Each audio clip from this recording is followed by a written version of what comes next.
ಅತಿಥಿ ಉಪನ್ಯಾಸಕರ ಪರ ವಿವಿಧ ಬೇಡಿಕೆಗಳ ಈಡೇರಿಕೆಗೆ ಆಗ್ರಹಿಸಿ ಎಬಿವಿಪಿ ಪ್ರತಿಭಟನೆ ನಡೆಸಿದೆ. ಇನ್ನು ಅತಿಥಿ ಉಪನ್ಯಾಸಕರು ಸೇವಾ ಕಾಯಮಾತಿಗೆ ಆಗ್ರಹಿಸಿ ಕಳೆದ 23 ದಿನಗಳಿಂದ ನಿರಂತರ ಪ್ರತಿಭಟನೆ ನಡೆಸುತ್ತಿದ್ದು, ಸರ್ಕಾರ ಬೇಡಿಕೆ ಈಡೇರಿಸುವಲ್ಲಿ ವಿಫಲವಾಗಿದೆ. ಇನ್ನು ತರಗತಿಗಳನ್ನು ಬಹಿಷ್ಕರಿಸಿ ಅತಿಥಿ ಉಪನ್ಯಾಸಕರು ಪ್ರತಿಭಟನೆ ನಡೆಸುತ್ತಿದ್ದು, ಇದು ವಿದ್ಯಾರ್ಥಿಗಳ ಶೈಕ್ಷಣಿಕ ಪ್ರಗತಿಗೆ ತೊಂದರೆ ಉಂಟಾಗುತ್ತಿದ್ದಾಗಿ ಆರೋಪಿಸಿದ ಎಬಿವಿಪಿ ವತಿಯಿಂದ ಪ್ರತಿಭಟನೆ ನಡೆಸಿದ್ದು, ನಗರದ ಪ್ರವಾಸಿ ಮಂದಿರದಿಂದ ಮೆರವಣಿಗೆ ಮೂಲಕ ಬಂದ ಪ್ರತಿಭಟನಾಕಾರರು ಘೋಷಣೆಗಳನ್ನು ಕೂಗಿ ಆಕ್ರೋಶ ಹೊರಹಾಕಿದ್ದು, ಡಿಸಿ ವೃತ್ತದಲ್ಲಿ ಮಾನವ ಸರಪಳಿಯನ್ನು ನಿರ್ಮಿಸಿ ಪ್ರತಿಭಟನೆ ನಡೆಸಿ ಜಿಲ್ಲಾಧಿಕಾರಿಗಳಿಗೆ ಮನವಿ ಸಲ್ಲಿಸಿದ್ದಾರೆ.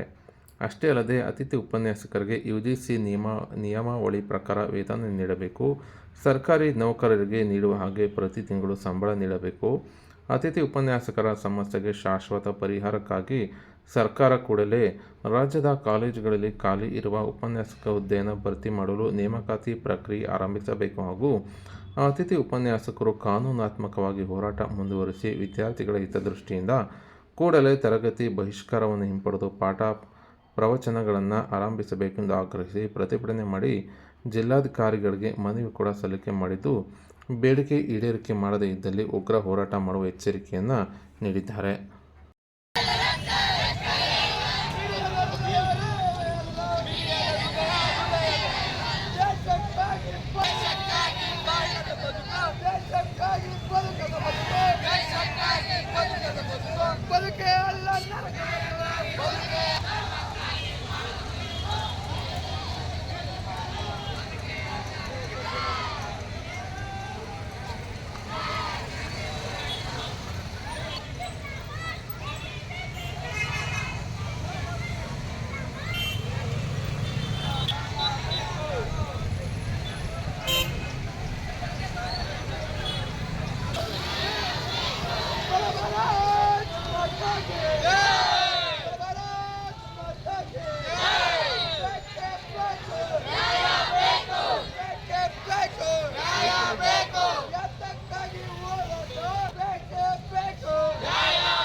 ನರಕವದು